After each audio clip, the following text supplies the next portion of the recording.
Hello guys, welcome to you all on our YouTube channel VS English Academy. Mr. Vinod sir is here. So आज इस video में हम बात करने वाले हैं अलग अलग प्रकार के फ्रेजेस की। और फ्रेज मतलब होता क्या है, इसके क्या प्रकार है और ये फ्रेज क्या प्रकार से और किस प्रकार से हम यूज करते हैं इन द सेंटेंसेस, कहाँ पे, क्यों, कैसे, ये सारे क्वेश्चन के आंसर जो है ना आज आपको इस वीडियो में मिल ही जाएंगे। तो चलो स्टार्ट करते हैं कि फ्रेज क्या होता है। तो देखो फ्रेज मतलब क्या होता है, तो डेफिनेशन दी हुई यहाँ पे फ्रेजेस की।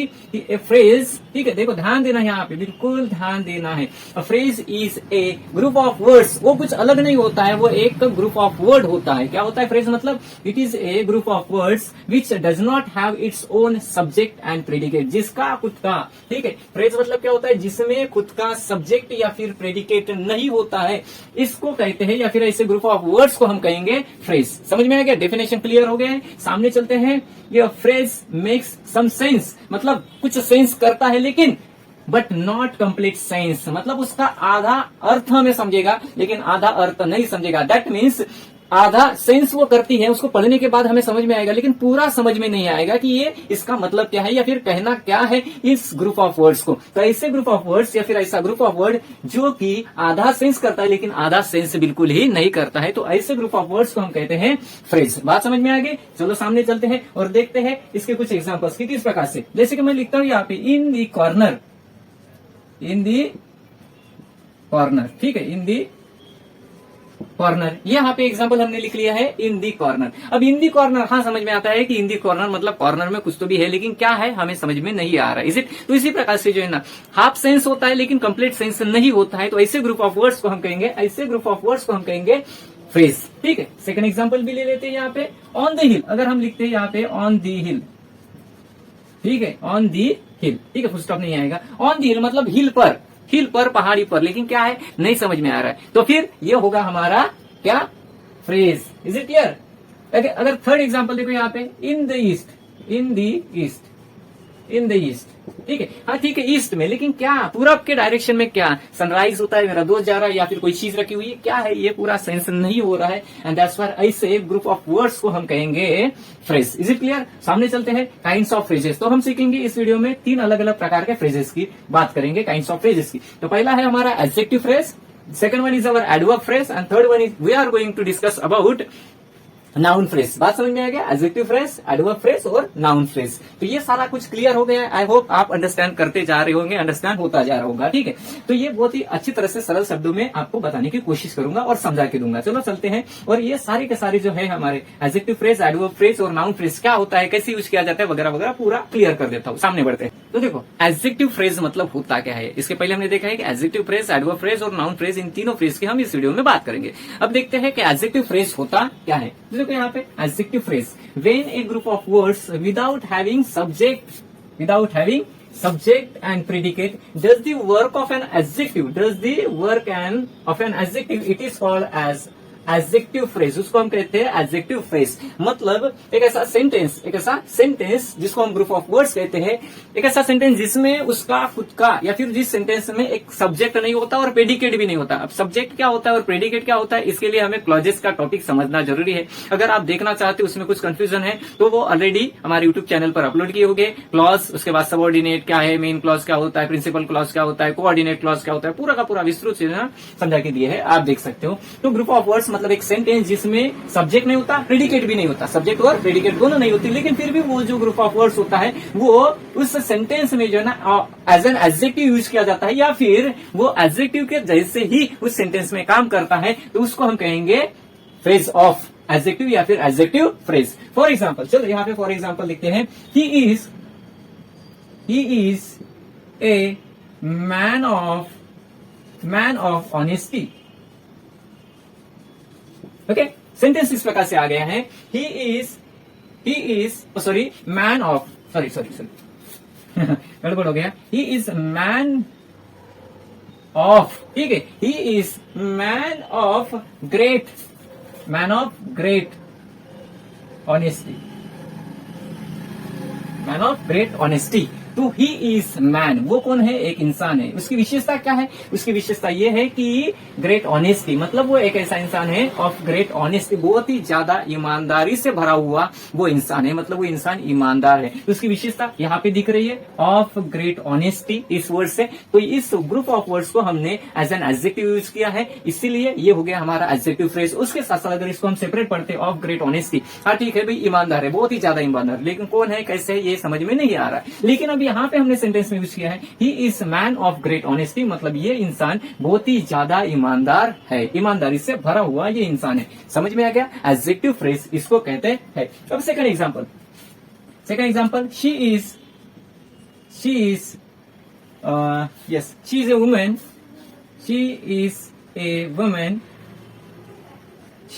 woman, देखना, ध्यान देना है, ठीक है, हमें ये एग्जाम में आता ही आता है। She is a women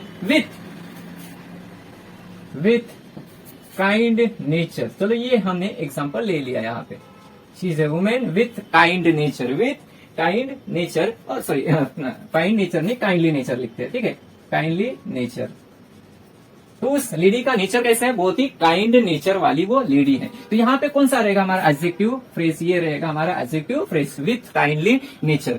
she is a women, वो एक लेडी है, कैसी है, विथ काइंडली नेचर, मतलब उसका नेचर बहुत ही काइंड है, काइंड मतलब दयालु किस्म की वो लेडी है। तो उसकी विशेषता यहाँ पे इस ग्रुप ऑफ वर्ड्स ने बताया है, जो कि एक एडजेक्टिव के तौर पर वर्क करता है, काम करता है, हमने यूज किया है, इसीलिए ये हो गया हमारा एडजेक्टिव फ्रेज। Got it. चलो सामने चलते हैं, third example. I am very confident कि आपको समझ में आ रही है, बहुत ही सीधी सी बात है, ठीक है। मोस्ट मेन डू नॉट, ठीक है, ये सेंटेंस निगेटिव है, लेकिन हमें कुछ टेंशन नहीं लेना है। Most main do not like, क्या पसंद नहीं करते, बहुत ज्यादातर लोग जो है ना पसंद नहीं करते, do not like girls with, ठीक है, गर्ल्स विथ शॉर्ट हेयर। बहुत ज्यादा लोगों को शॉर्ट हेयर होने वाली लड़कियां पसंद नहीं है। आपको पसंद है, मुझे नहीं पता है, लेकिन मुझे भी पसंद नहीं है। चलो बात करते हैं, do not like girls with short hair,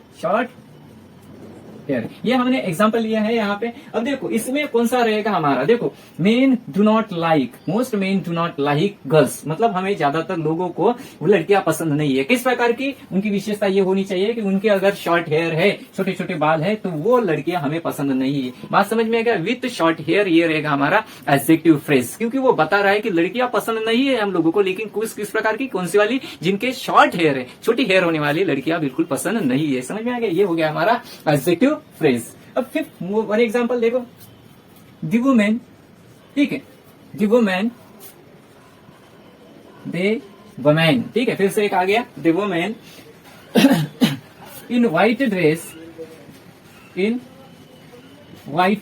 जिसने व्हाइट ड्रेस पहना है, उस लेडीज की, उस वुमेन की हम बात कर रहे हैं। The women in white dress is माई, ठीक है, इज माई आंट, ठीक है, इज माई आंट।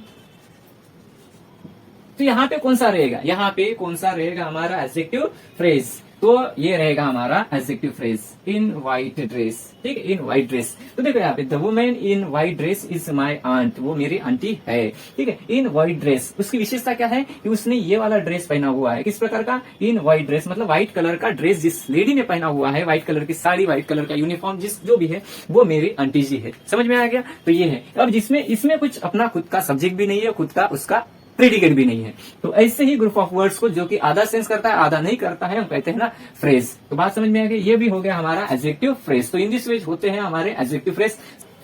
नंबर आ गया वे adverb clause, sorry adverb phrase समझने का, स्लिप हो जाता है इसके पहले जो क्लास की बात की थी। तो अब बात करेंगे हम एडवर्ब फ्रेज की। क्या होता है भाई एडवर्ब फ्रेज, ऐसा ग्रुप ऑफ वर्ड जिसका सब्जेक्ट नहीं होता, जिसका प्रेडिकेट नहीं होता, लेकिन फिर भी वो group of word in the sentence for the sentence as an adverb work करता है। सिंपल सी बात है, आपको समझ में आ गया। चलो बात करते हैं, देखते हैं। It's a group of words without having its subject, जिसमें सब्जेक्ट नहीं होता, ऐसा ग्रुप ऑफ वर्ड जिसमें प्रेडिकेट भी नहीं होता है। प्रेडिकेट क्या होता है बता देता हूँ, verb plus object, verb plus object दोनों को मिलाकर जो कंसेप्ट बनी है वो है हमारी प्रेडिकेट सब्जेक्ट और sorry verb and object. Is it clear? तो जिसमें सब्जेक्ट नहीं है, प्रेडिकेट मतलब वर्ब भी नहीं है, ऑब्जेक्ट भी नहीं है, लेकिन फिर भी जो है ना कुछ सेंस वो करता है। जैसे कि यहाँ पे and which does the work of an adverb, adverb का काम करता है इन the sentence for the sentence, तो उसको हम कहेंगे phrase. Adverb phrase, sorry phrase नहीं, एडवर्ब फ्रेज, ठीक है। तो देखो यहाँ पे एग्जांपल के माध्यम से हम समझने की कोशिश करते हैं। तो अगर इसके ऊपर फोकस करते हैं हम, तो ये है क्विकली। क्विकली क्या है, हमारा एडवर्ब होता है, ये सारी दुनिया को पता है, आपको भी पता चल गई अभी बात, ये है एडवर्ब। अब इस एडवर्ब के जगह पर मुझे एडवर्ब फ्रेज का यूज करना है, तो भाई मैं कैसे करूं, कैसे करेंगे भाई यहाँ पे हम एडवर्ब फ्रेज का, तो इस प्रकार से करेंगे। ही रन्स क्विकली मतलब वो जोर जोर से दौड़ता है, तो फिर ये हो जाएगा हमारा एडवर्ब फ्रेज का यूज करके, ठीक है। He runs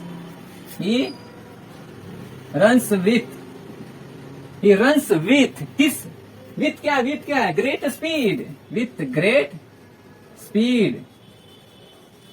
great speed. तो यहाँ पे कौन सा एडवर्ब फ्रेज, ये रहेगा adverb phrase, with great speed. He runs with great speed, और वही होता है he runs quickly. But it, सामने चलते हैं second example. He will come now, यहाँ पे देख ले, यहाँ पे फोकस करना है, ही विल कम नाउ। अब यहाँ पे एडवर्ब कौन सा है, एडवर्ब है हमारा नाउ, ठीक है। एडवर्ब कौन सा है, नाउ है। अब इसको जो है हम क्या करेंगे, एडवर्ब फ्रेज का एग्जांपल बनाएंगे, या फिर इसी सेंटेंस में हम एडवर्ब फ्रेज यूज करेंगे। जैसे कि कैसे, ही विल कम नाउ का हो जाएगा ही विल कम, वो आएगा, ठीक है। ही विल कम नाउ मतलब वो अभी आएगा। तो adverb phrase he will come at this moment, वो अभी आएगा, इस क्षण, इस पल वो आएगा, ठीक है, आने वाला है। तो वही बात हो गई हमारी, ही विल कम नाउ। समझ में आ गया। तो यहाँ पे जो फ्रेज रहेगा एडवर्ब फ्रेज, वो रहेगा हमारा एट दिस मोमेंट। अच्छा ठीक है, ये क्या है, she went there, she went वो वहां पे चली गई। अब इसमें एडवर्ब कौन सा है, इसमें एडवर्ब है देयर, अब इस सेंटेंस को हम एडवर्ब फ्रेज वाला सेंटेंस कैसे बनाएंगे, इस प्रकार से बनाएंगे ना, शी वेंट देयर, वो वहां पे चली गई, तो हो जाएगा शी वेंट। अच्छा ठीक है, इसके बाद क्या है, शी वेंट, इसके बाद क्या है कि वो वहां पे चली गई, मतलब टू दैट प्लेस, सिंपल, आसान हो गया, सिंपल सी बात है। She went to that place, वो वहां पे चली गई है, मतलब शी वेंट देयर। तो यहाँ पे टू दैट प्लेस, ये हो गया हमारा एडवर्ब फ्रेज, ठीक। चलो मजेदार है, इंटरेस्टिंग है। आई एम टीचिंग नाउ, मैं तो सिखा रहा हूँ। अभी यहाँ पे जो है ना एडवर्ब कौन सा है भाई, ये है ना नाउ, ये क्या है एडवर्ब, हाँ ये भी हमारा एडवर्ब है। जरूरी नहीं कि हर एक वर्ड को ly लगा तो एडवर्ब हो जाएगा, कुछ ऐसे भी होते हैं जो ये कैटेगरी में आते हैं। चलो बात करते हैं अब इस सेंटेंस को, यहाँ पे हम क्या करेंगे, एडवर्ब फ्रेज का यूज करेंगे। आई एम टीचिंग नाउ, तो ये हो जाएगा आई एम टीचिंग, मैं सिखा रहा हूँ। ये देखो नाउ का क्या हो गया, एट दिस मोमेंट। उसी प्रकार से I am teaching at this moment, ठीक हो गई। ये है हमारा एट दिस मोमेंट, क्या रहेगा, एडवर्ब फ्रेज। तो इस प्रकार से एट दिस मोमेंट उसने मतलब नाउन को उसने रिप्लेस किया है, यहाँ पे भी नाउन ने उसको रिप्लेस किया। एट दिस मोमेंट यहाँ पे देयर, मतलब यहाँ पे टू दैट प्लेस, ये हो गया हमारा एडवर्ब फ्रेज। तो इस प्रकार से क्या होता है, हमारा एडवर्ब फ्रेज लिखा जाता है या फिर यूज किया जाता है। क्लियर हो गया। चलो बात करते हैं अब थर्ड हमारे नाउन फ्रेज की। समझ में आ गया, डेफिनेटली मैं बोलता हूँ 101% की गारंटी आपको समझ में आ रहा है। इतने अच्छे तरीके से अगर कोई समझाता है तो समझ में आएगा ना, इज इट। तो आगे बढ़ने के पहले चैनल को सब्सक्राइब करो, वीडियोस को लाइक करो, दोस्तों के साथ खूब तरीके से शेयर करो। मैसेज शेयर करते हैं, वीडियो शेयर करते हैं, फोटो शेयर करते हैं ना अपने हैप्पी बर्थडे वाले, ठीक है। तो उसी प्रकार से वीडियो भी शेयर करना है, और बगल में दिया हुआ बेल आइकन उसको दबाना ना भूलना, इज इट। दबा दो अभी, और अभी चैनल पर सब्सक्राइब कर लो। चलो आगे बढ़ते हैं, आगे बढ़ रहे हैं। लेकिन आगे बढ़ने के पहले बता देता हूँ कि वीडियो के एंडिंग में जो है ना, ये टॉपिक होने के बाद आपके लिए वर्क भी छोड़ा है, ठीक है। वर्क मतलब होमवर्क दे रहे हैं, दे दूंगा या फिर देने वाला हूँ, दिया है ऐसे भी मान के चलो। तो वो सारे के सारे क्वेश्चंस के आंसर मुझे इस वीडियो के कमेंट बॉक्स में चाहिए, any how. Is it clear. तो बात करेंगे अभी नाउन फ्रेज क्या होता है। Noun phrase is a group of words that does the work of noun. जो किसका काम कर रहे हैं, यहाँ पे नाउन का काम कर रहे हैं इस सेंटेंस में, उसको हम कहेंगे नाउन फ्रेज। वो कैसे, देखो यहाँ पे He wants to win. He wants to win. क्या जीतना है, क्या जीतने की इच्छा है उसको। He wants to win the game.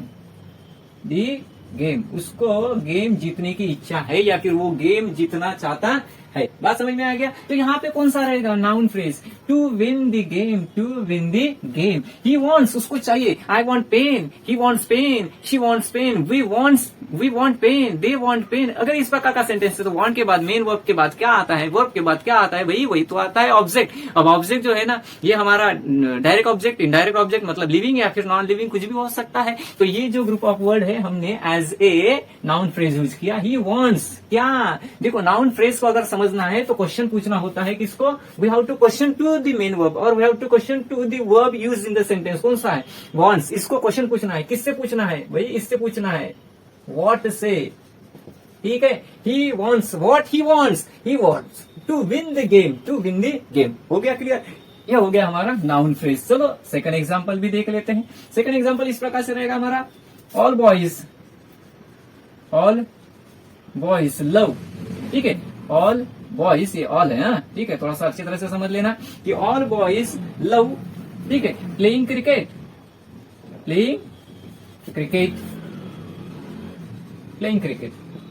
All boys love playing cricket. अब इसमें जो है क्या है हमारा नाउन फ्रेज, सर जी जल्दी बताओ, रहा नहीं जा रहा है, तो ये है ना भैया हमारा प्लेइंग क्रिकेट, ठीक है। All boys love what, all boys love what do all boys love, they love playing cricket. ये रहेगा हमारा नाउन फ्रेज। अरे वाह सर जी, क्या जबरदस्त है, बहुत ही अच्छी तरह से। अब एक भी मार्क्स हमारा जाएगा नहीं, कम नहीं होगा, पूरे के पूरे क्वेश्चन सॉल्व करके आएंगे पेपर में से। अरे क्यों नहीं करेंगे, wishing you all the best. चलो सामने चलते हैं, थर्ड एग्जांपल लेते हैं। शी वॉन्ट्स, ठीक है, फिर से आ गए ये, शी वॉन्ट्स, क्या चाहिए भाई उसको, to learn driving, she wants to learn driving, उसको ड्राइविंग सीखना है या फिर वो सीखना चाहती है हाउ टू ड्राइव। तो इसमें कौन सा रहेगा, इसमें रहेगा हमारा टू लर्न ड्राइविंग, ठीक है। She wants, what does she want she wants to learn driving. तो ये हो गया हमारा नाउन फ्रेज। व्हाट से, देखो जो वर्ब रहेगा इन द सेंटेंस उसको हम व्हाट से क्वेश्चन पूछते हैं, तो जो भी आंसर रहेगा बिंदास होकर लिख लेना है कि भाई वो हमारा क्या है, वो हमारा नाउन फ्रेज है। क्या है, नाउन फ्रेज है। चलो फोर्थ एग्जाम्पल भी ले लेते हैं, ठीक है। रीडिंग नॉवेल्स, अरे वाह क्या जबरदस्त एग्जाम्पल है। आपको है क्या आदत रीडिंग करने की, नॉवेल्स वगैरह पढ़ते जाए ना, हमारा माइंड जो है ना वो ज्यादा डेवलप हो जाता है, एक्टिव हो जाता है। Reading novels is my hobby, ठीक है। तो कौन सी है मेरी hobby, reading novels is my hobby. Sorry यहाँ पे हॉबी स्पेलिंग गलत हो गई थी, सॉरी एक्सट्रीमली। चलो, so reading novel is my hobby, तो यहाँ पे कौन सा है, यहाँ पे रहेगा हमारा रीडिंग नॉवेल्स, ठीक है। What is my hobby, reading novels is my hobby. तो ये रीडिंग नॉवेल्स एक नाउन का वर्क कर रहा है, ठीक है, ये पूरा का पूरा एक नाउन का वर्क कर रहा है। यहाँ पे ये भी चीज है नाउन का वर्क कर रहा है, यहाँ पे ये जो वर्ड है ग्रुप ऑफ वर्ड नाउन का वर्क कर रहा है, यहाँ पे भी वो नाउन का वर्क कर रहा है, इसीलिए ये सारे के सारे हो गए हमारे नाउन फ्रेज। तो जब भी नाउन फ्रेज की बात होगी, किसकी, नाउन फ्रेज की बात होगी, पहचानना अगर है तो हमें क्वेश्चन पूछना है किस वर्ड से, व्हाट से, ठीक है। व्हाट से अगर क्वेश्चन पूछते हैं तो हमें पता चल जाएगा कि किस प्रकार से ये हमारा क्या होता है, नाउन फ्रेज होता है। और आई होप ये जो फ्रेज का टॉपिक है आपको पूरी तरीके से समझ में आया होंगे। हमने इस वीडियो में बात की है फ्रेज की, अलग अलग फ्रेज की बात, एडवर्ब फ्रेज, उसके बाद सॉरी पहला था हमारा एडजेक्टिव, उसके बाद एडवर्ब फ्रेज और उसके बाद जो है ना ये वाला जो है ना नाउन फ्रेज। अब देखो कुछ क्वेश्चंस मैं आपको सॉल्व करने के लिए देता हूँ, उसका आंसर मुझे चाहिए, मतलब चाहिए। जब तक हम प्रैक्टिस नहीं करेंगे, कोशिश नहीं करेंगे, हमारे बच्चा लोग समझेगा कैसे परफेक्ट बनाएंगे। और हमें तो परफेक्ट होना है, परफेक्ट होने के लिए तो वीडियो देख रहे हैं, इसलिए तो हमने चैनल को सब्सक्राइब किया है। नहीं किया है, कर लो ना। चलो देखो, मैंने कहा था ना कि लास्ट में जो है ना कुछ होमवर्क मिलेगा और जिसका आंसर जो है ना आपको कमेंट्स में देना है, बाद में चेक करूंगा, देखूंगा कि किसके गलत है, किसके सही है और कितने सही कितने गलत है। देखो यहाँ पे क्या क्वेश्चन दिया है, pick out adjective, adverb and noun phrases in the following. ये यहाँ पे कुछ ज्यादा नहीं थे, 5 ही बस दिए हैं। इन 5 को सॉल्व कर लिया, इसका मतलब आपका ये जो टॉपिक है क्लियर हो गया है। अगर फिर भी क्लियर नहीं हुआ तो इस वीडियो को 2 बार देखो, 3 बार देखो, लेकिन ऐसे ही नहीं छोड़ना है। तो देखो पहला है, I met a man of great worth, ये पहला सेंटेंस है हमारा। दूसरा सेंटेंस लिया है, she told tales of great valour. तीसरा है, we had met her in the morning. फिर 4th नंबर का यहाँ पे क्वेश्चन है, इंट्रोगेटिव सेंटेंस है, did you intend to harm him. 5th नंबर का है, early to bed is a good habit. तो ऐसे 5 ही अलग अलग प्रकार के फ्रेजेस के एग्जाम्पल दिए है। आपको फाइंड आउट करना है कि कौन सा एग्जाम्पल जो है ना एडवर्ब फ्रेज का है, कौन सा नाउन फ्रेज का है और कौन सा एडजेक्टिव फ्रेज का है। तो आई होप ये टॉपिक जो है ना आपको अच्छी तरह से समझ में आ गया होगा। फिर भी कुछ डाउट्स होते तो आप हमें कमेंट्स कर सकते हो। आप अगर हमारे चैनल पर नहीं हो तो चैनल को अभी जो है ना चैनल को सब्सक्राइब करना है, वीडियोस को लाइक करना है, और ज्यादा से ज्यादा जो है ना ज्यादा से ज्यादा जहां तक मन बने पूरी दुनिया में जो है ना इस वीडियो को शेयर करना है, ठीक है। आपके जैसे उनका भी फायदा हो, जो स्टूडेंट्स आपके जैसे ही पढ़ाई कर रहे हैं, एजुकेशन ले रहे हैं, जिनका सपना है आगे बढ़ना। ठीक है। तो और साथ में बगल में जो दिया हुआ बेल आइकन है उसको दबाना ना भूलना, कमेंट्स करना भी ना भूलना, ये क्वेश्चन के आंसर भी, इसमें कुछ डाउट है तो भी, वीडियोस कैसे लगा तो भी, और उसके साथ साथ नया अगर कोई टॉपिक है उससे रिलेटेड कोई प्रॉब्लम है तो वो टॉपिक भी आप हमें कमेंट्स कर सकते हो, उसका नाम लिखो, कमेंट करो, उससे रिलेटेड वीडियो जल्दी से जल्दी हम आपको प्रोवाइड करने की या फिर बनाने की कोशिश करेंगे, आपके सर्विस में पेश करने की कोशिश करेंगे। तो मिलते हैं अगली वीडियो में कुछ नए टॉपिक के साथ। Thank you and thanks lot once again for watching this videos. Thank you, wishing all the best, take care.